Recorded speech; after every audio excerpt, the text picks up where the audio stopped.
What is up, ladies and gentlemen of the National Pokemon Association? I am your host, the Untitled Marvel, and today we are together again after so many weeks. Yay! So many weeks of just... it's good to see you again, Shree. It's good to talk to you again. Yeah, I was going to say, you know, same. See me? What? I'm right behind you. Oh god. Yeah, anyway. Yes, it's good to finally have two people talking to each other again. Yeah, it's been a while, but life comes up. We have to deal with life accordingly, and we're just happy to be here to commentate over these battles for you guys. We are in week 7. We're like over halfway done. Second half now, yeah. We're in the second half. Oh man, the back six, as it were. Just to get all the logistics out of the way, if you have not done so already, please do check the comment section. No, sorry, the description down below to check out the NPA playlist for this week. Please support your teams. If you have not done so, please subscribe to everyone that's down in those team tabs and such. Make sure you check out our channel for more amazing videos that our other analysts do for you guys. And I think that's everything I have to do for right now. We can talk about the battles very soon. You want to say anything before we go into Dutchie? No, we'll just obviously start off by mentioning the two people who had the week off, put their feet up, had a little bit of vacation from battling. They were exceptions: Tampa Bay Luxrays and Jerry's Los Angeles Landers. I forgot what the LA stands. Yes, the Jerry's. The Jerry's. That's a new team now. Jerry's LAL, Los Angeles Landers. So they took a week off. Now we'll see them again next week. But for now, they had no battle. Yep, which is perfectly fine. They hope they enjoy their weeks of rest, but we are going to go right into the people who have not had a rest for the weary. We are on for the first battle of this week. Leicester City Dawn fans. Oh my god, I just messed that up completely. The Miami Dawn fans versus the Leicester City Pokemon Club. Well, if you're ever planning to merge, Juan's got your back. Yeah, basically, well, my first kind of note wasn't anything to do with the battle. Kyle said at the start that T-Train is undefeated. He actually lost last week, so yeah, he's not undefeated. Okay. Just to point that out straight off the bat, he is vulnerable. There is a way to beat him, and that's generally just hacking him to hell. But by the way, I just want to say I had the better commentary because I was being serenaded by both Willow and PHIvIOW. Oh, of course, yes. His side was not commentated by himself, was it? No, he lost his voice, which we are hoping that you feel better, T-Train, man. Yeah. But yeah, lots of things happened in this battle. Yeah. There were memes, there were good plays, there were survives, lots of things. And there was a Porygon too, apparently, as well. Yes, there was plenty of Porygon too. I basically, well, my first line was a line of commentary from Kyle in the battle. He goes, "That's fine, I've got Armaldo with me." That's a sentence that has not really been heard in the history of battling, and this is someone who I'm saying this is someone who A, loves Armaldo, and B, has used Armaldo. Oh man, I love my Armaldo, but just like when you rely on that as a win con, I worry for you. Armaldo doesn't go how you really want it to go at any point ever, because frankly, when you have an Armaldo, it seems like your opponents are very selfish and don't let you do whatever you want to do with it. That is so true. That is so true every time. I don't know why. It just happens with just Armaldo. People just don't let you do whatever you plan to do with it, even if it's just spinning, even if it's trying to sweep with Swiss Rim or whatever. People just don't let you do what you want to do with Armaldo, and it's just unfair, frankly. It's like they see, oh look, it's a giant shrimp. Let's just make some shrimp scampi and call it a day. But yeah, I kind of just want to have a kind of conversation on what is heat and what is not, a little bit. Okay. Okay, we shall see. I'll actually pass this one over to you, Juan, on the as the sort of expert on Tornadus Therian. Yes, indubitably, yes. Icy wind. Icy wind, heat or not? No, not heat. You bring it for the situation. That is one of the more common movesets because the fact that Tornadus Therian is a naturally speeding mon, Icy Wind with the benefit of getting that -1 off the bat just brings him into an advantageous position every time somebody switches out on it. So, not heat. Sadly, yeah. I agree with that one. I put Icy Wind is not heat, I'm afraid. Trick Room McGearna, also not heat. No, no, because you've seen T-Train bring her now for about the 3rd time? 3 or 4 times, yeah. Yeah. Belly Drum Polytoad. That's heat. I put Sorter because people are obviously very aware of belly drum does exist. I know T-Train wasn't expecting it because he sort of mentioned it, but you don't really expect belly drum Polytoad, but you're always aware that it is something that does get. Like I tend to think heat has more things that you don't really expect ever, more than anything. But and finally, Power Up Punch Weavile. That's also depending on the situation because you know you can get off the Power Up Punch. You can get off the Power Up Punch. I put that as a probably heat because Power Up Punch in general is a little bit heat in general. Just sometimes it works, sometimes it doesn't. Unless you're Mega Kangaskhan, of course. If we won't talk about Power Up Punch anymore though. Nope.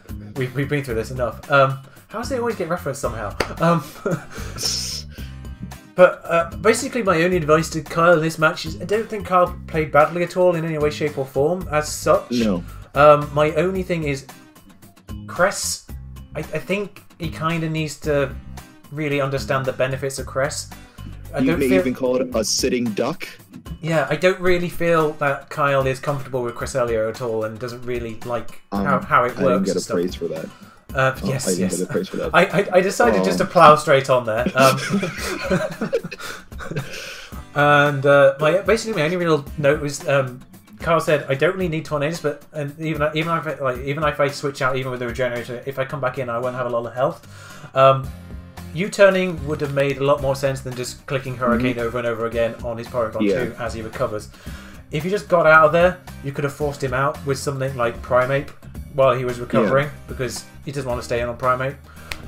And also on top of that, you're getting more than you're losing. Yeah, so you are still getting more health than you're losing in that situation. Yeah. Yes, even though there is rocks in the field, you can just always try to get to the point where you're at least near half or over half, or just over half with the recovery that you're getting with a regenerator. I can understand why you would I can understand why you're saying what you're saying and understand why you're doing what you're doing, but it probably would have been more beneficial to click that U-turn on the obvious recover, go into Primeape and threaten it out, basically.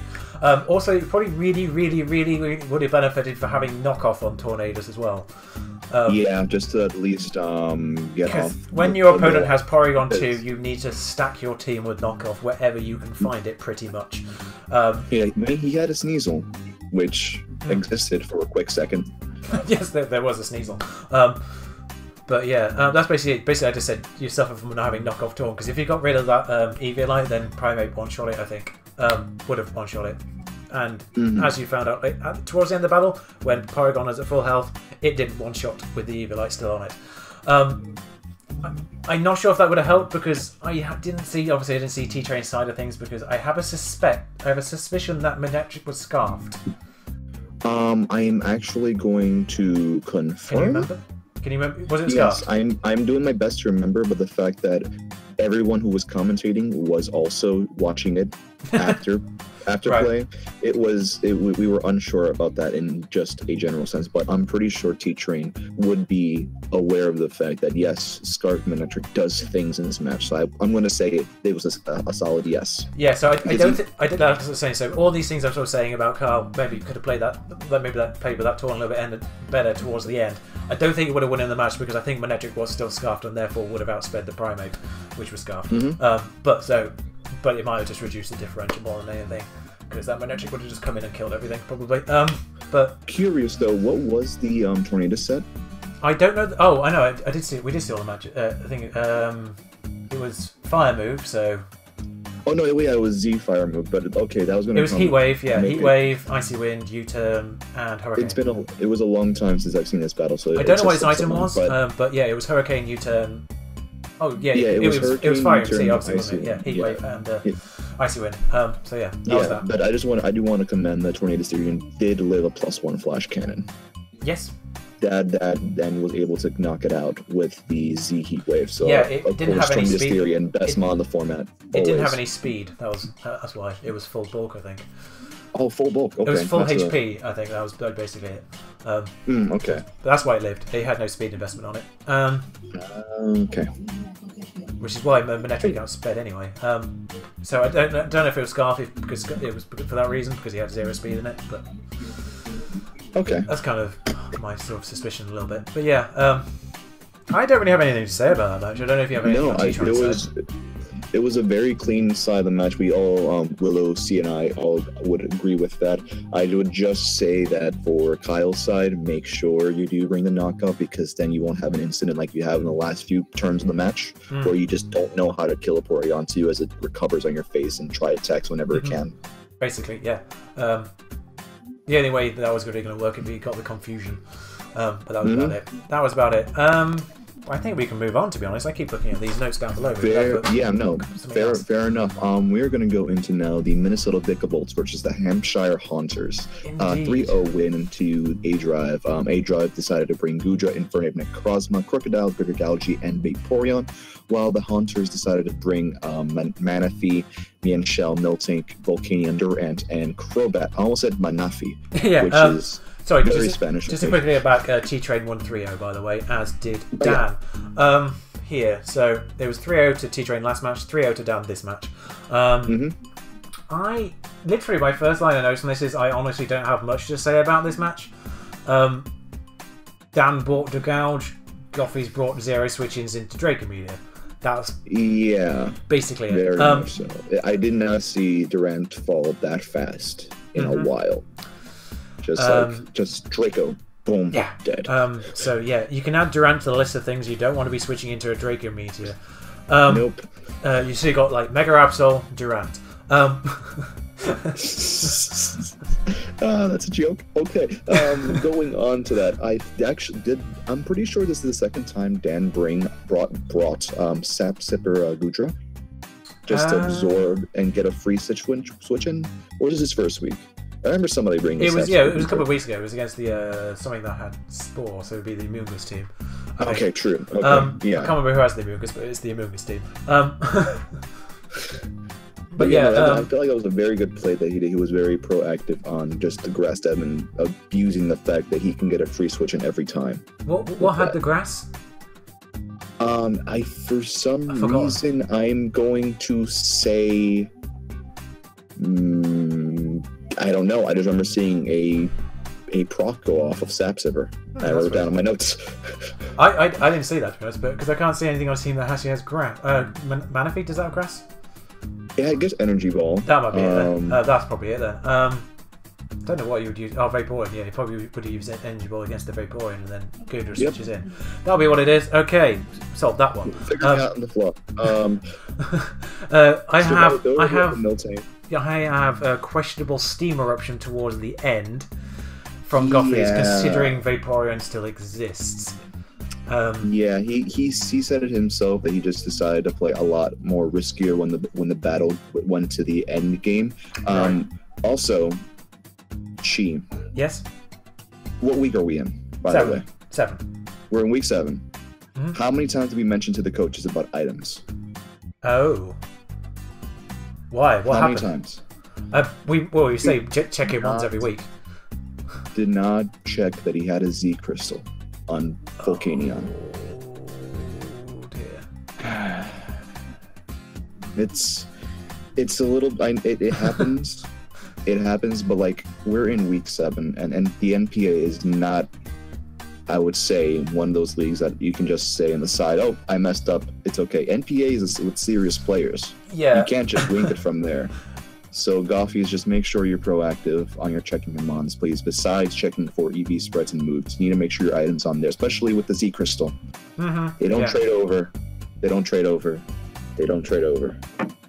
Yeah. So I can just check everything, because I'm in a weird position where I've got have to deal with Kyron Black in the PPL, and that's just a pain in the rear end to try and get sorted, because you have to take things off, put things on it. Just like, you take know, things off and put them on. you have to like split it off the previous one and split it onto the new one. Yep. And so on and so forth. So yeah, it is a bit of a pain trying to deal with that. So I'm in a blessed position where I'm naturally having to check every week anyway because of the nature of my, you know, team. But yeah, doesn't matter how easy your team is. Just check everything. I would say again on Goffy's side, when he went for Crobat with U-turn with the Crobat, just be aware that Necrozma, you can't really tell if it's defensive enough for the fact that Necrozma does have prismatic armor and just always have super effective moves. Yeah. Oh, so, is it Prism or Prism? Just Prism. Same difference. I think it's the attack. The attack is prismatic laser, I think, isn't it? Okay, that's what I'm messing up with. All right, but yeah, just if when you're doing your calcs, just like make sure that be aware that also effective hits aren't tapped. So just if you can try to calc that, because sometimes with moves with abilities like that, it's very almost hard to find out the right EV spreads because of that. So just don't assume it's defensive. Which was Necrozma defensive this week? I don't know, to be honest. I can't remember. But yeah, so yeah. It will only do 1.5 instead of 2, basically. Yeah, and the only thing I would say that is it was the Crocodile show up to it died, because every time Crocodile came in, Goffy's was just had to bring in something to either sack or just take massive damage from. Which, yeah, and same with the Dugouge course as well. Yeah. So just try and make sure you bring switch-ins to the bigger threats of your opponents would be my advice, because I think this might be the second week in a row where there hasn't really been a switch into one of his opponent's mons. Okay. I can't remember what it was last week. I think it might have been the Haunters. I'm not sure if it was the Haunters last week, but oh yeah, it was last week. But then it was the Zapdos. Yeah. When the Zapdos ran through. So yeah, make sure you're bringing something for pretty much everything on your opponent's team, because last week it was Zapdos, this week it's Dugouge and Crocodile. So yeah, basically that's my advice. Make sure you bring switch-ins. I'd say we're good from here, man. Yeah, I'm good. Just a straightforward battle from that. Next up right now, we're going to go into the Seattle Star Raptors versus the Pittsburgh Pichus. Just to run it down for you, Komodo, Bronzong, Mamoswine, Mega Sharpedo, Mantine, and Sylveon for the Star Raptors side. And the Pichus brought Electivire, Entei, Floatzel, Mesprit, Tapu Lele, and Tangrowth. 6-0 victory to Gearhart. I unfortunately could not watch this battle for the fact that there was no battle on Nexus' side, but that doesn't excuse me for actually researching what happened with Gearhart. So my apologies on that. She take it over. Basically, it was the Komodo show. Just to sort of slight hashtag bars. Basically every time Komodo was in, it did something. Either killed something or got a lot of damage off of something, and then came in again later. It was kind of a really weird match to watch, because basically no matter what Nexus did, it was always the wrong play. It wasn't necessarily the wrong play to make in general, but it was the wrong play compared to what Gearhart did on that turn. Okay. So it wasn't necessarily a bad play as such, but it just 0 turns worked for him. That is actually really unfortunate. So like every time Tapu Lele in, he brought Tapu Lele in and he just clicked Moonblast, Bronzong appeared. He was just very Euro was very proactive on the field. Clicked an electric move, Mamoswine appeared. That kind of thing. Clicked Dragon. I don't think he brought a dragon, but it was that kind of thing. There was, I think there was he clicked E-Speed in Psychic Terrain. Oh dear. Whoops. Basically. Again, week 7, and the meta has been out for a while, so just again, be aware. Be on top of your abilities and such. Considering his own team as well. My only sort of question, other than that sort of E-Speed Psychic Terrain thing, is I'm not quite sure what Nexus was planning to achieve with HP Electric Floatzel. Considering Floatzel is physically offensive generally, it wasn't going to be doing over 50% of the Mantine anyway. It's a Mantine. It is a Mantine, actually. And Floatzel, I'm going to double check. Keep on talking, I'm going to double check its stats real quick for you. Well, from what I saw from the rest of its moveset, the rest of its moveset seemed to be physical anyway. So, base 85 special attack, and you're mainly physically offensive. It's not, I think, worth to run the You're better off with Thunder Punch, honestly. Yeah. Does it get Thunder Punch? I'm pretty sure it does. If Frozen gets Thunder Punch, then that is like 900% the better choice. Give me 1 second. But other than that, yeah, I don't have anything to say about this other than sort of Gear essentially controlled this match from start to finish. Yep.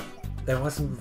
Nexus just kept trying to do things, and Gear just had his number every single turn. It was kind of hard to watch a little bit. Forgive me, he does not get Thunder Punch. Does not. I'm gonna say that would have been. I don't think Nexus would have overlooked something like that.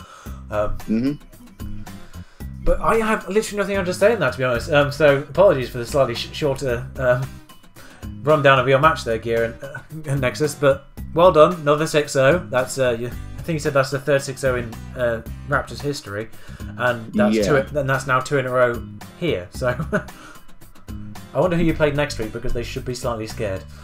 Yes, very much so, because I would be definitely like on my prepping game to make sure I do not give this man another 6-0. And honestly, if you get another 6-0, you're hard. You're what? Oh yeah, I think you're saying he's only got 5 matches left to play because he's still got his bye to come. So yeah, he said he was saying like his last 5 matches against like the top, sort of the people at the top of the tables. Oh yeah, that's right. Which is kind of unfortunate. But his next opponent is Bob. So. Bob? I'm ready. Oh no, sorry, sorry, I tell a lie. He's got Chris Cobain next, the Philadelphia Braveries, and then it's Bob. I'm actually ready for that match. That is going to be such a good match. I'm not going to lie. That is such a good match because I am spoilers in advance. I think Chris got 6-0 this week as well. Yeah. So just mention that now. Oh man, you just reminded me. I have to do my predictions. But anyway, we're going to move on from this point. We're going to go into the Duke City Blades versus the Maryland Torterrapins. The Duke City Blades brought Mega Venusaur Slowbro, Skuntank, Slurpuff, Turtonator, and Tauros, while the Torterrapins brought Megazord X, Skarmory, Heliolisk, Nidoqueen, Braviary, and Lucario. 3-0 win for the Torterrapins. Yeah, in all honesty, it could have been. I'm just sort of. I can't remember how he got the kills. I'm just because there was a +2/+2 Zard at some point. What happened in that match? Because I know for a fact that it's fresh in my memory. Megazord X.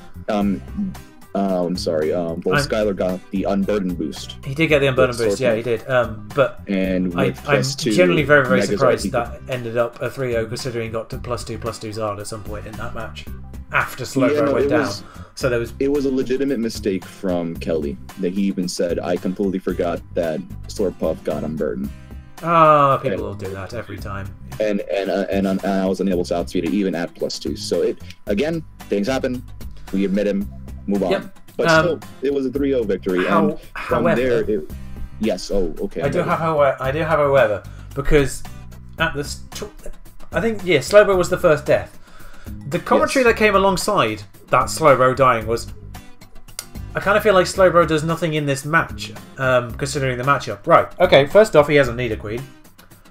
You dual stab, super effective against that. He also has a Lucario, which it walls. Hard. Very hard. Because fighting is resisted by the Psychic, and Steel is resisted by the Water. For Lucario alone, you should keep Slowbro around. For Megazard, you should keep Slowbro around. For Skarmory, you should keep Slowbro around because it can't do anything to Slowbro either. Nidoqueen gets coverage, but you are super effective against it on both sides. So you can just click whichever one you fancy, and it's going to do super effective damage depending on what switch is in as well. You can freely you can just basically freely just click Psychic pretty much, because Skarmory is the only switch into that on his team. So Slowbro was doing so much for you this match, and you decided to sack it off straight away. Don't understand that, really. I did not understand the Sunny Day whilst Charizard and Heliolisk still existed. The commentary from Kelly's side was, "Oh, he gave me the sun. Zard's gonna do some work now." Yeah. Don't give Sunny Day to a Charizard X or a Heliolisk for that matter, because it could have been solar power. He could have been solar power, that's right. Also, do not switch in a Tauros on a Megazard that has already sped up. Yeah. Because you're dying, and you did. Not belly drumming is a hindsight. because he was belly drum obviously with Citrusberry, but he got away with it because you managed to outspeed with the unburden boost after Kelly attacked you anyway. So he kind of got away with not belly drumming, but he kind of said if he belly drummed there on the second Dragon Dance, he would have just won. I'm not sure if he would have just won because Skarmory still existed, I think, so I don't know if you could have killed Skarmory even at +6. Other than that, yeah, I don't have much to say about this. When Zard X, which Kelly did admit, had a moment of just uncertainty and completely forgot that it had the unburden. He recovered from it well. He didn't like just get discouraged of, oh, I just lost my +2 mon that I was gonna 6-0 him and sweep him. I mean, let's play it back. Let's bring it back to reality, and he played accordingly, which I do commend him for that. He was able to get 2 kills with Heliolisk with just stab hyper voices, and just because it does the owl. And Nidoqueen did what it had to do, and he was able to clean up at the end of Braviary. That was a question. What item was Heliolisk? Heliolisk. Oh man, I'm pretty sure it was the choice specs. It was choice specs. I am pretty sure. I will not confirm or deny that because of the fact that yes, it did a lot of damage to. Yeah, watching it from my side, I suspected it was specs. There was a little bit of surprise that Heliolisk outsped a +2 Turtonator. Turtonator is slow. Heliolisk is fast. Like I think he realised himself in the battle that, or in the postcom at the very least, that Turtonator is base 30 something speed or something like that. Heliolisk is base 115, I want to say. Something like that. Oh no, it's 109, isn't it? It's 109, isn't it? Yeah, it's that weird one. I'm actually gonna look this up real quick. So yeah, +2 Turtonator is not outspeeding Heliolisk, I don't think. 36 to 109, something like that. It's not happening. It's not happening. But yeah, there wasn't really a switch into that either, which was part of the problem. No, normal stab just honestly did a lot against his team. Let's see, so 97. Let's see those calcs. So 96 times 2, right? Because of +2, right? Yeah. Wait. If it was timid, Terminator would have made it to 192 speed. I doubt it was, to be honest. Yeah, if it was timid not speed, that was the only way it would outspeed, because timid 109 Heliolisk gets up to 177 speed. Rightio. So, yeah, that's basically what happened. I have many questions about the gun tank, but I think he kind of answered. He sort of answered the main question in his own commentary, saying that he remembered that Acid Spray lowered one of the special stats, but thought it was the attack stat. If you're going to put a move on your Mon, check what it does. Kind of. Okay. Just kind of check what your moves do before you put them on your Mons. Would be my suggestion there. So basically, he just lowered his special defense and died. Yeah. What I would say is Sucker Punch. Yeah, that was Sucker Punch, the fast thing. But like I put here, in all honesty, Gun Tank's matchup here was actually atrocious. It did literally nothing to your opponent's team as that was brought. Because Skarmory, because Nidoqueen, because Lucario as well. Like, Dark Stab, Lucario can benefit from that if he wanted to. That really should have been the fodder, not the first fodder, not Slowbro. More than anything. That's my main bugbear of that match, I would say. But I've run out of things now, so it wasn't really a lot of notes for me. Yeah, did a good job, Kelly. Make sure you remember which Mons get unburdened, so you might spend next time. I feel like that's a running thing with Slurpuff, because people forget Slurpuff exists full stop. Yeah. Because I know I brought it. I know I brought it in at one point in my history, and whoever I was playing forgot it got unburdened, and I killed things with it. Okay. Calm down, sir. Calm down. No need to hype you up. I can't remember I say hype, but I can't remember what happened. All I remember is they forgot unburdened. Right now, we're going to move on. We're going to go into the Colorado Rapidash versus the Chicago COLvCHI, my personal game of the week. This was fun. Personally. This was fun. Rapidash has brought Wishy Washy, my boy, my little fishy fish. You could just stop there, frankly. Haxorus, Rotom H, Volcarona, Exadrill, and MIAvLCP, PHIvIOW, Pangoro, Seismitoad, Salamence, Mega Metagross, COLvCHI, and Arcanine. And just right off the bat, one of the things I'm going to give props to Swami, he did the damage. Every time Elliot switched, he was doing something that was able to damage the mons, started to whittle down as quick as possible. Because, like, I'm going to mention, I believe, like, halfway through the battle, Volcarona was the first mon that went down on the Rapidash's side. Most of the team that Elliot had was below 50% at that point. Yeah. Something. That is something you have to do when your opponent's team is either super bulky or super offensive. You have to whittle down the team, which I commend Swami for 110%. Okay. I put there's a little note in my notes here, sort of halfway through, sort of saying, any point I make in my notes, Swami seems to answer in his commentary about 2 or 3 turns later or something. It's really bizarre. I sort of like wrote at the start, sort of, he was talking about setting up with Volcarona. I was thinking, you know, COLvCHI, like, unaware COLvCHI exists, right? And about 2 or 3 turns later, he's like, you know, COLvCHI could be an unaware. It's like, oh, okay, you are aware then. Yeah. It's literally, oh, there it is. I would say though, that he should have definitely went for the Quiver Dance, because that he wouldn't have to deal with the Arcanine later on if he had done so.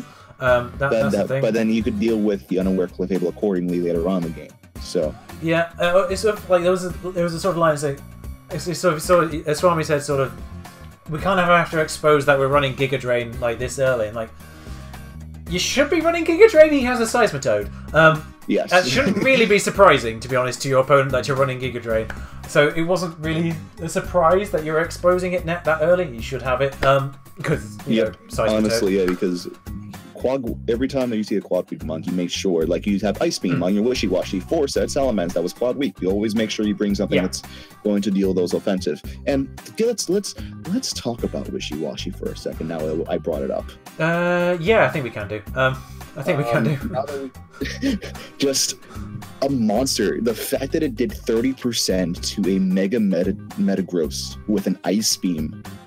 Oh yeah, that is disgusting. People forget about Wishy Washy. In all honesty, my sort of thing here is, Elliot, kill the thing that's doing the damage to you. Yes. Rather than set up. Did he set up rocks on it? I think it was when it had no health left. No. I can't remember what he did to it. I can't remember what he did, but he basically allowed it to live. Because he clicked rest. Yeah, that is what happened. So I put it here. Yeah, he did try and set up rocks on it when it had no health left. He was able to set up. He wanted to set up rocks, and Swami was actually hoping for that. He was hoping that he would think, okay, he's gonna switch out or just let this thing die so I can get a free rocks off. But no, Swami was like, okay, I'm gonna go for rest. I'm gonna get my health back and get myself back up to school form. Now, which is this is where I have a little bit of a disagreement with Swami on how heat Rest Talk Wishy Washy is. No, it isn't. So I was going to say flat out, no, it isn't. You make sure you always bring your health. You try to bring something because you know you're better off in the school form. So you make sure you have some sort of recovery to back that up behind it. Yeah, I kind of just, I said it's not really heat just because it's a bulky water type, full stop. Rest Talk on bulky waters is just common in general. But Wishy Washy, especially because of its school form situation, kind of needs Rest Talk. Well, I would say though, not necessarily needs, but does often run it for that reason. So it wasn't particularly heat, but it worked out on that turn that you used it, basically. Okay. I would say though that Swami did get really lucky. In the fact that he got 2 Ice Beams in a row. Good God. With Sleep Talk, because I know for a fact whenever I run Sleep Talk, I get a rest half the time. I put Sleep Talk versus Seismitoad as a fun game. You basically you either lose, you draw, or you win. You have 1/3 a chance to give it more health, 1/3 chance to do some damage, and 1/3 chance to do nothing at all. It's always like pressing hacks. Present at that point. Yeah, basically, I just call hacks on you, sir. Just stop wrecking the game. But he switched into Mence, got Ice Beam, that died. Switched into Seismitoad, got Ice Beam again, and then obviously he woke up, and then he was. Since you didn't watch Swami's side, you do remember him commenting on the fact that he was surprised that the Pangoro did outspeed. Yes, he was a little bit surprised he outsped. And then I put, not sure why you didn't go straight into Haxorus on Pangoro. It guaranteed outspeeds. And then literally about 2 turns later, I just said, I should have gone into Haxorus on Pangoro because it definitely outsped. I was like, why do you just keep saying these things I'm writing down? Let me be my analyst. Let me be the analyst, not you. Yeah, basically that's it. He was aware that he probably should have gone into Haxorus and just guaranteed outsped it rather than going into Rotom. I'm not sure why he went into Rotom anyway. It's not like it had anything super effective. Yeah, but also Pangoro was low to a point where he was thinking that if it was not speed invested, he can just OHKO it. You can take it out. Sorry, not. Haxorus would have done it. Frankly, at that point, I think Extra would have done it at that point. Also. So. Yeah, that's basically that. I think, we can go on to just saying for right now, MUnKvORL United versus the Adelaide Umbreons. The Adelaide Umbreons did give up a forfeit to the MUnKvORL United, so Bub got a 3-3-0 win, you lucky. Yeah, it was a bit unfortunate. Like, they did plan to battle, they did have everything sorted, and things came up in Cress's life that he just couldn't battle dealing. He just couldn't battle, basically. It's like Friday couldn't battle, Saturday couldn't battle. They just kept putting it off a day at a time. It just couldn't. Just whatever the situation is for Crest, just didn't lift in time for them to do a battle. As Bob mentioned in his video, that went up. So, 3-0 for Bob. Life happens. As we can confirm here on the. Yes, we can definitely confirm. Yeah. But that just means we get to our second 6-0 of the week. Indeed. Philadelphia Braviaries versus the Iowa Hawluchas, coached respectively by Chris Cobain and Radioactive.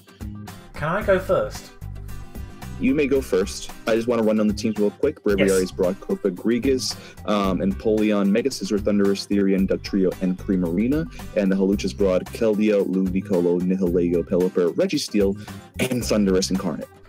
Yeah. Proceed. I feel the majority of this 6-0 fell because of the team that Brady brought. I can't remember who actually killed it in the end, but I was really, really surprised he brought Nihilego to a match with Dugtrio. Because Dougie traps, Dougie kills. Dougie also is bait 100 this gym, so... Yeah. I mean, it's Nihilego, it's 4 times a week and it has no defense. That's also true. That's also true, but I would have expected that Brady would have brought a Shed Shell type thing. Yeah, that would have been a thing. But I was really surprised he brought Nihilego full stop there. Considering Scissor, Empoleon, Primarina, a little bit. It does have to be Primarina, it's super effective against it, but Dugtrio most of all. Dougie trap, Dougie kill. But I put a start thing, if Dougie doesn't kill Nihilego, I will be surprised. I can't remember actually what killed it in the end. I think it was Empoleon. But I don't think he actually brought Dugtrio in at any point. I can't remember if he did now. He brought it in once. He brought it in once, but I can't remember what he trapped with it. Switched out afterwards. Yeah. I just want to say... Oh, I remember what it was. Yeah, it was when both sides. I think he sort of did a U-turn or a Volt Switch and killed something. That's what happened. But Chris, have mercy. It's just a Ludicolo, man. It's just a Ludicolo. Didn't deserve it. It is not his fault. It's another team. Just don't be so mean to it. Yeah, like I said, I kind of felt Brady lost in the matchup because I really, really believe this was not the week to bring Rain. No. There is a Thundurus Therian, there is a Scissor, there is an Empoleon, there is a Primarina. All of those benefited, and he brought all 4 of them. Because Thundurus T can be Thunder, Scissor benefits from not having Fire, Empoleon and Primarina getting stab bonuses. Yeah, I think the first thing Braviaries said was the fact that, okay, he's bringing Rain. I have a fun time with this match. Indeed. And I've just got the bottom here. Hang on, what have we got here? It's important. Oh, it's important to note that the crit did 90% to the Registeel on turn 1. There was a crit turn 1 with a Focus Blast. Crit did 90%. It's important to know that was 90% because if you take that, scale that back down by 1.5, that means it is still a 2-hit KO. Yeah, still 2 KO. So it didn't really matter in terms of the match because the next one would have killed if you hit it. So either he could have saved it, it would have been about 40%, I think, or 40, 45, something like that. So he would have still been 2-hit KO by that, but he would have been at more health that he might have saved it. Which I don't think he did. in the end. So yeah. No, he did not. Yeah. Basically, I just said he would focus. He would just have to click Focus Blast again, and Brady would have to switch into his fighting He's fighting Resist, which is the Thunderous Incarnate. Precisely, yeah. That's why I stopped typing halfway through that sentence. It's like fighting Resist. Oh dear.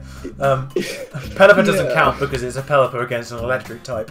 Yeah, it did literally what had to be that matchup, and Thunderous Incarnate couldn't hit it with stab because of the Volt Absorb. So it was just like, what is his real switch into this? Yeah, so he would have still been forced to sack it off to another Focus Blast rather than a coverage move, which is what happened.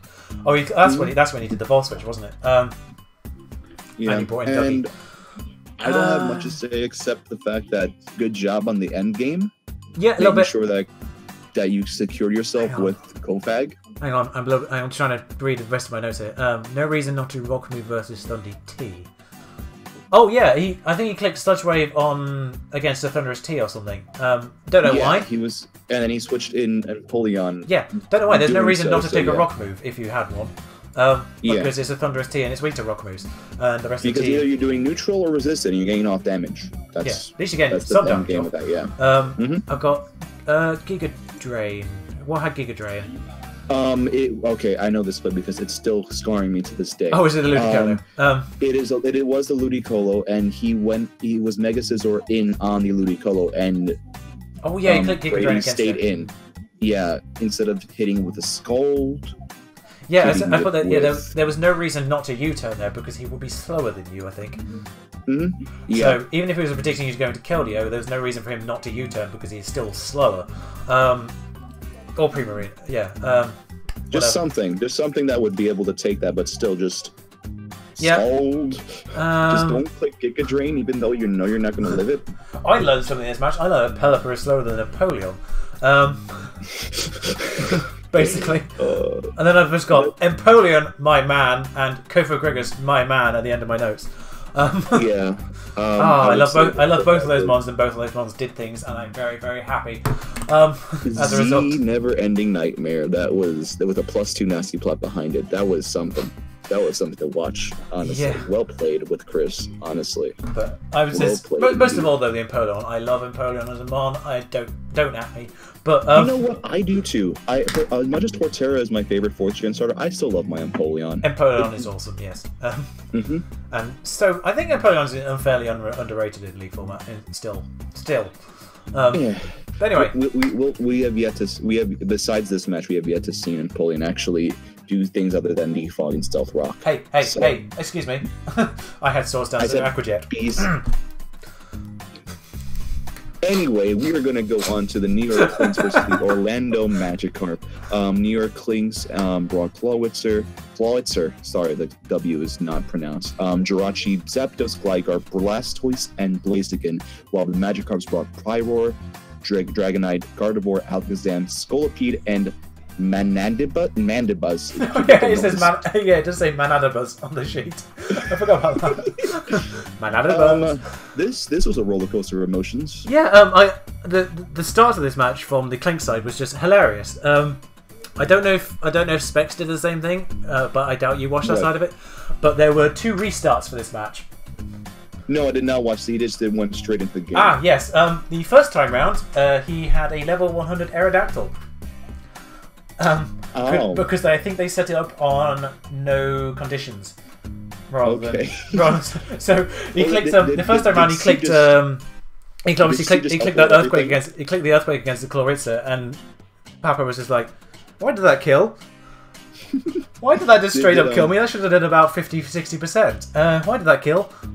And then he looked. He just upload everything. Oh, it's level 100, and they just went bleep next time.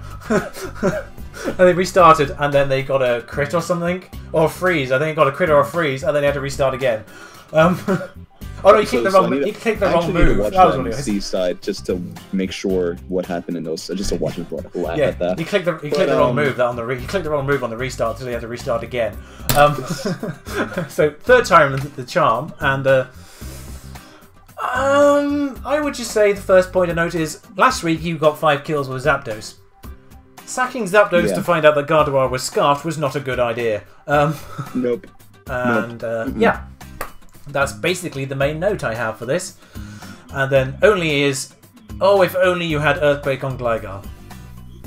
Yeah, because that would be a dead Pyro. Spam. If you had Earthquake, that's a dead Pyro. But alas, it was not. Just to make a note real quick, if you remember that there was a random defog that MIAvLCP did, it was a misclick. He was supposed to click knockoff. So just saying, yes. Leaving it out there. But however, I was seeing towards the middle of the match that after I believe it was the Gardevoir and the Aerodactyl going down, I was really worried for Specs for the fact that he was very Blastoise weak. Like the combination of Water move plus Ice stat plus Ice move was just scaring me. Well, yeah, Scald in particular because that can burn the Scald a piece.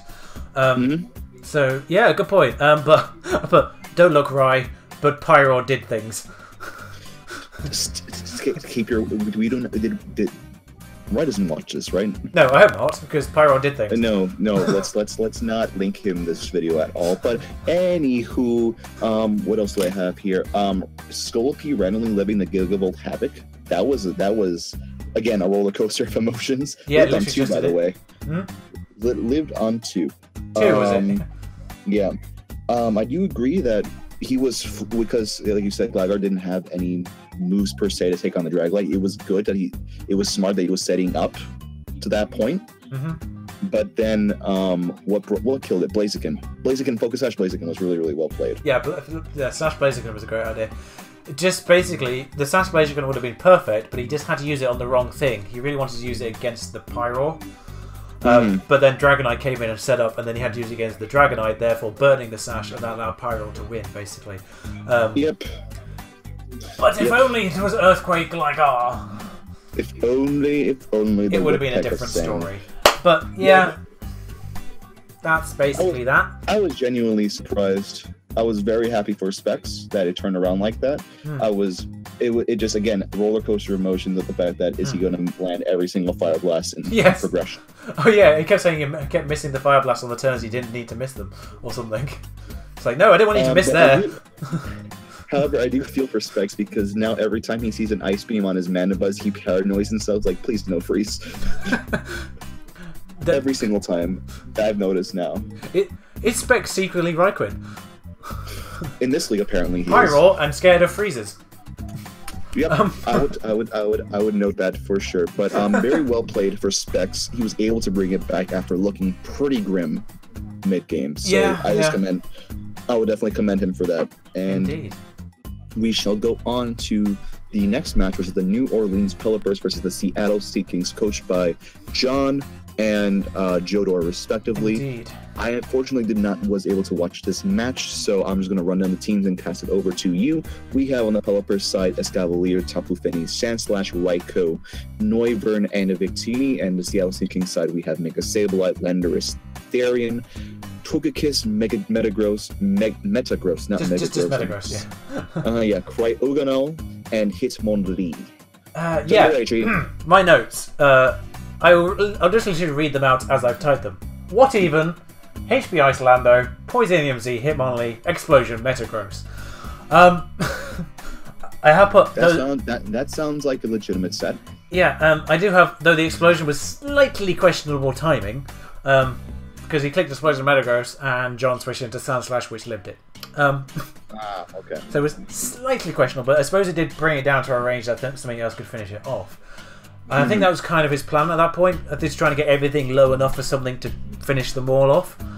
But I don't think he just didn't have enough to do that with at that point, I think. I don't know where to start with this match, to be honest. I am really, really glad that John has joined the Enlightened Few in knowing how good Noivern is. Noivern is great. It is. Noivern has a chance to just abuse its speed, abuse the fact that it can dish out a Draco, and it's a golden mon. I 100% believe that Noivern has all the potential in the world. Indeed, I had such great fun with it last season that I had it in. But John brought a bulky Noivern, and it is important. Important.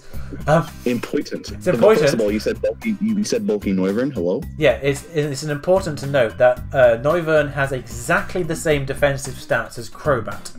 And people are always talking about how good Really? Crobat is defensively. It's exactly the same stats. I think it's 80-80-80 or something like that. Again, I'm going to confirm this real quick. But yeah, I know it's exactly the same stats, but I don't know what the stats are exactly. But it's exactly the same bulk as Crobat. The only thing that lets Noivern down opposed to Crobat is the fact it has a 4 times weakness.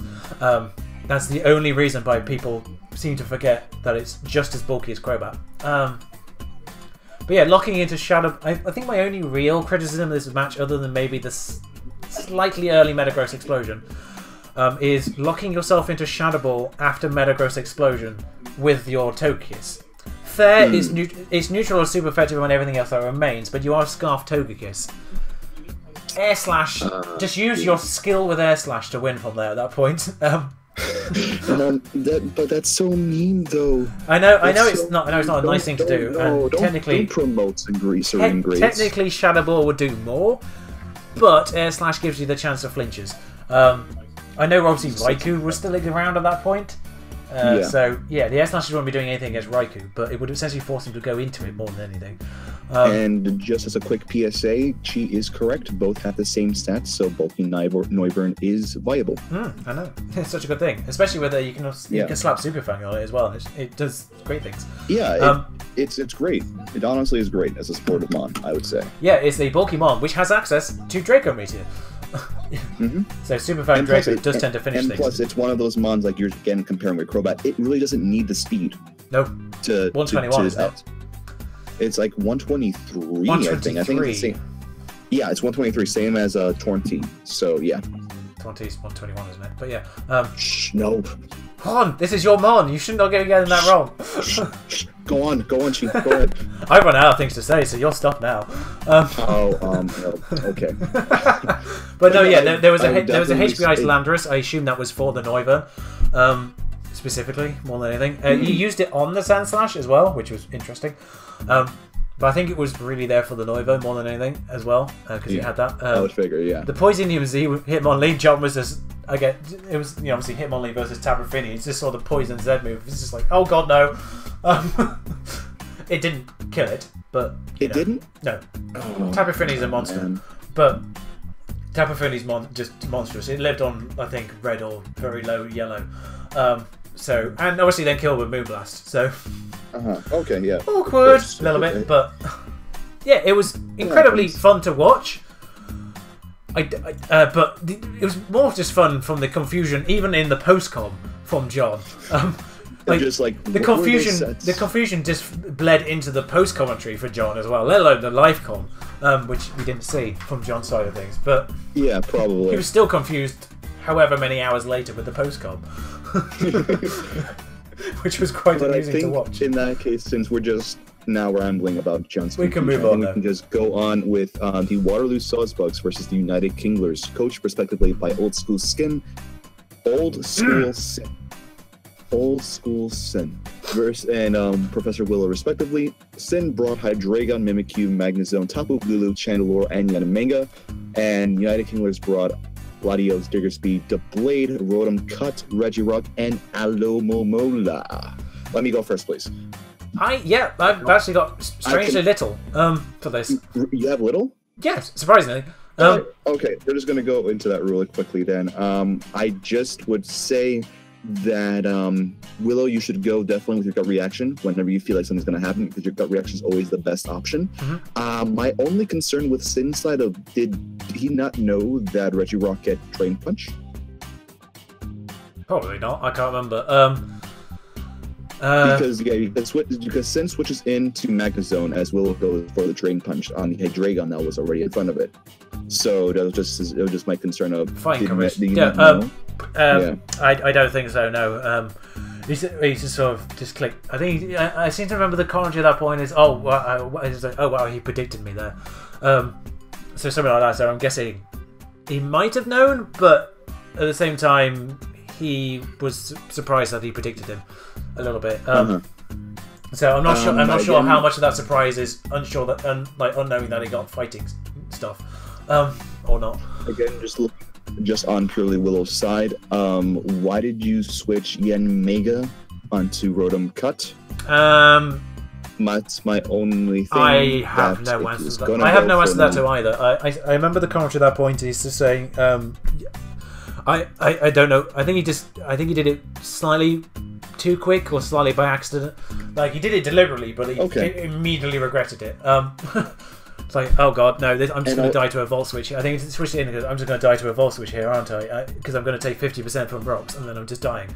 But I think at that point, he basically just said that YAMMAGA was dead anyway, no matter what time it came in, because it was, 50% by ROCs at that point, and he brought no removal. True. Again, my only last concern with this match, because I think both sides play very well, was the fact that he switched out Mimikyu into Chandelure on a the blade that was going for Ghost type move. Yes. Why lose one of your more offensively hitting mons that could break things and such? He was talking about Iron Head at that point, I think. Oh, because there was a Mimikyu in front of him, but still, Ghost. I saw it coming a mile off, but yeah, Ghost. Ghost was happening there. It's the same kind of situation as the Hydreigon Magnezone. There's one move that hits them both. Basically. Lesser of two evils, basically.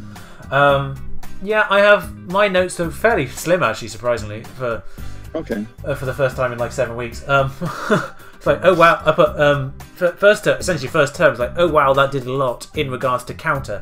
Yeah, that's how counter works. Yes. Basically, it does. It takes your damage and doubles it and throws it back in your face. Basically, he very early on in the match he says, I can click. I think he said I can click Volt Switch freely with Magnezone because he doesn't have a ground type. Diggersby though. Yeah. And then there was the line Rotom. Well, he didn't say Rotom Cut, but he switched in. It was called I Will Cut You. But yeah, he says he says I will cut you. That probably has Volt Absorb. Okay. Yep. Okay. It happens. I'm gonna say it happens. It's a Rotom. They all have Levitate. I'm gonna say it happens. I'm just gonna say it happens. Okay. Yeah. So that did not have Volt Absorb, but it did have Ancient Ground, which he managed to dodge by switching it into Hydreigon, which was cool. So props to you, Sin, there for that. Very nice. I have to say, you might be able to fill me in a little bit more here, but Willow I felt like Willow played a little bit weird around the Hydreigon Draco Meteors. No, he because of the fact that none of his mons were actually that bulky because the blade was more of an offensive set this week. He was very scared of the fact that, I don't have much switch-ins for a Specs Draco Meteor. Yeah. So he felt like every time that Hydreigon came in, it got a free kill, basically. But my issue was with you brought the Alamomilla in first. That did about 70%, I think. Yeah, 70% without... My question there is, fair enough, Protect, get a little bit more health, and then obviously regenerate that back out when you bubble back out again with Alamomilla. My question is, when it's -2 Hydreigon, then go into Doublade. Fair enough, actually. Because that won't be taking long, because then they went into Regirock, and they still did 50% of the Regirock because it didn't resist it, and killed the Regirock, basically. As well. So it kind of essentially allowed him to get 1.5 kills, I felt. By not going into Doublade once it was on -2. But no, my only other note is Shadow Sneak is priority, Chandelure is dying. Yes, all the time. Because the first one did enough that the second one would kill. Shadow Sneak is priority, you do not stay in at that point. You still have Hydreigon. You still have Hydreigon, that was a free switch.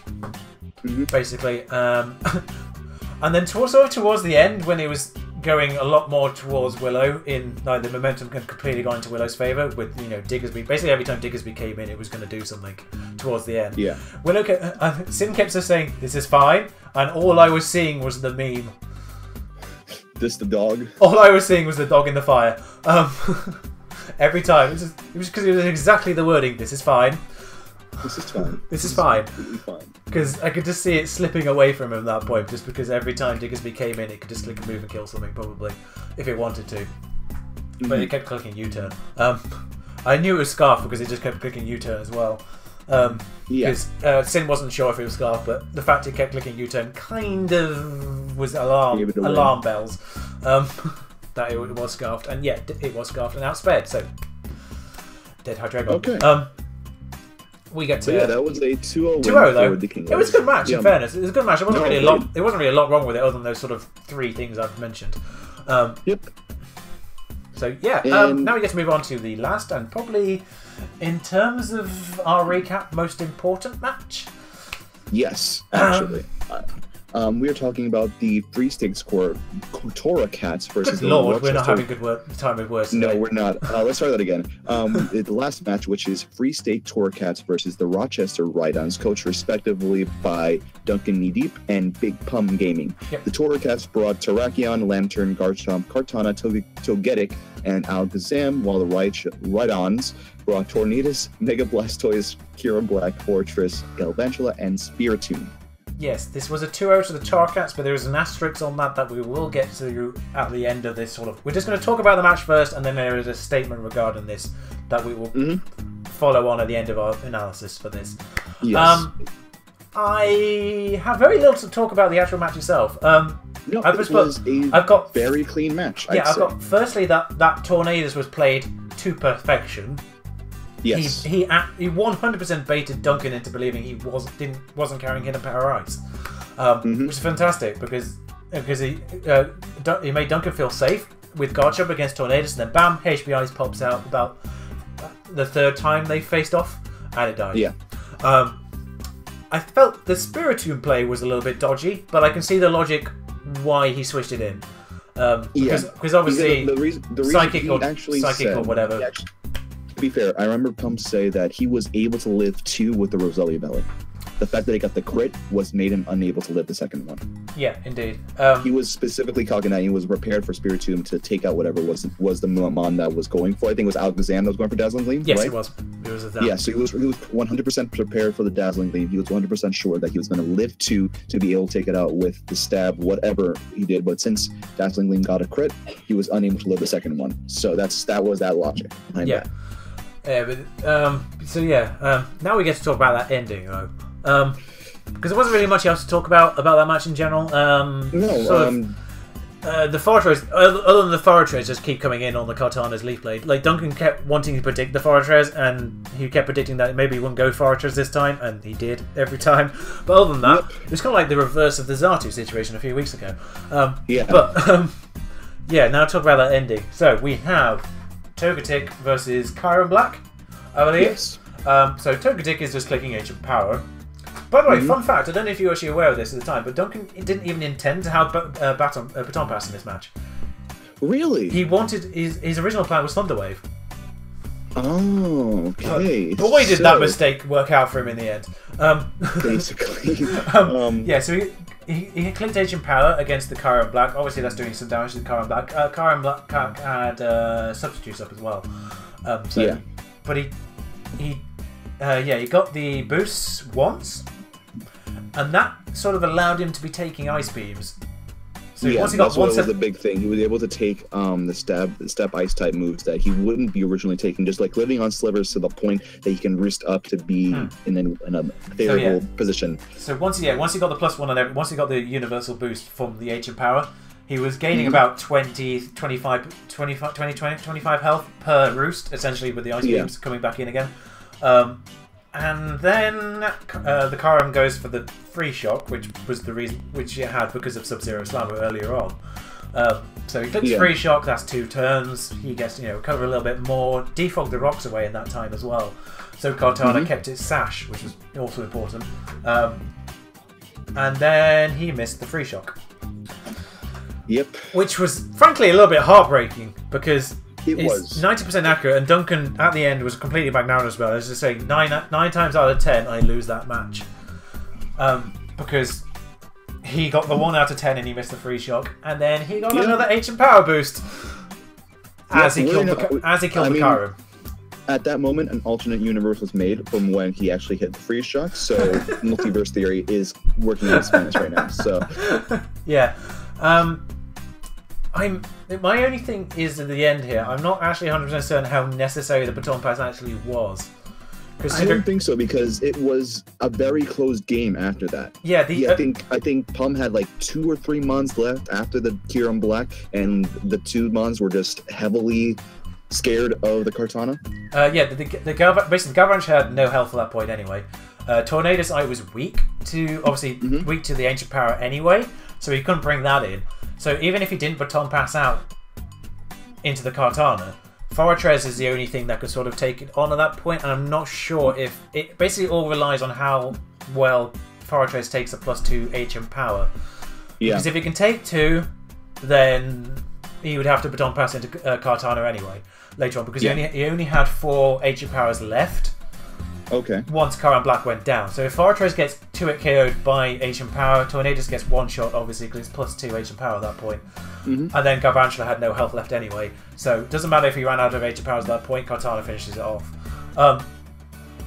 So, because he was Sash. So basically, as long as he gets rid of Tornadus Eye and Fortress with Togetic, which is what he's essentially forced to go into anyway on him, because GalVanture's not... Well, I suppose he could have gone into GalVanture, right? But he would have still been... It may have been a 1-0. He may have had to let Togetic go down so Kartana gets the free switch in to keep it Sash. So it could have been a 1-0 anyway, I think, maybe. Yeah. It all depends on how well it all depends on how well Fori takes the Ancient Powers, basically, at that point. He may have been forced to baton pass into Kartana 4 turns later anyway when he runs out of Ancient Powers. But... Yeah, not sure if he needed to do it immediately. But it was, swifter, I guess, and there was only 12 minutes left on the clock at that point. Yeah, it was honestly at that point of the game very, very closed out for Pump. Yeah, but obviously the point we need to make here is technically that shouldn't have been allowed. Technically that shouldn't have been allowed, but at the time there was nothing stopping Duncan from doing it. He found a loophole. Yes. Basically there was a loophole in the rules, and I'm actually glad he did do the baton pass, because it obviously exposed the loophole. This is obvious. If he had been able to finish it off with Togetic on the last 3 months, then we wouldn't have even seen this. Yep, that's true. So I'm glad it has actually exposed it. Go into our sponsors. Yes, our very gracious Jodor has a message for everyone. The confusion comes from the Ancient Power play was that it's an exception to the baton pass clause, an oversight that many people didn't really know about, including most members of the NPA Council, and only a few top-level small gun players that were consulted over the weekend. The rule definitely had the exception, but nobody knew. And when the rules for the NPA was established, it was under the assumption that the exception did not exist. As a result, Duncan, by the letter of the rule, did nothing wrong and will be awarded a victory as if nothing has changed. Pum, on the other hand, will receive the O2 loss, but have 1 division loss removed from his record, which will not be included to tiebreakers unless against Duncan. Considering both John and Cobain won this week, Kyle and Brady are relatively at a disadvantage in the playoff race, so it shouldn't be much of an issue going forward. So that's one of the messages that Jodor wanted to put onto us, that we are aware of this and we are making changes to make sure this doesn't happen again, but it's unfortunate that we had to find out this way. Yeah, basically that's just how it's sort of happened, as it were. I'm just trying to see, look at the race as it was, just because he mentions it in that note. Chris. Yeah, it's looking all right actually.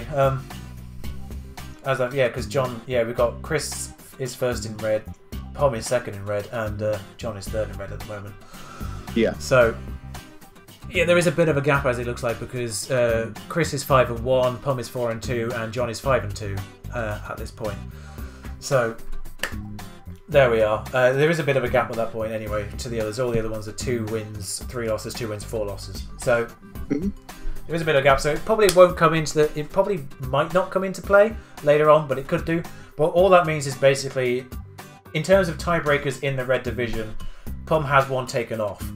Except against Duncan. So the only way this comes into play still is if Duncan matches Pum at the end of the season.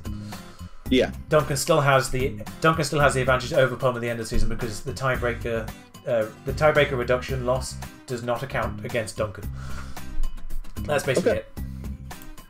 That's the only way that matters, basically. And now obviously Omni Boost potential moves are now a part of the baton pass clause. Darn, I was really hoping to get my Ominous Wind on next week with Togekiss. Ominous Wind. It's all about the Silver Wind. Silverwind does that as well. That's right. No, it's Ominous Wind. I'm gonna actually look that up. There is a bug one, isn't there?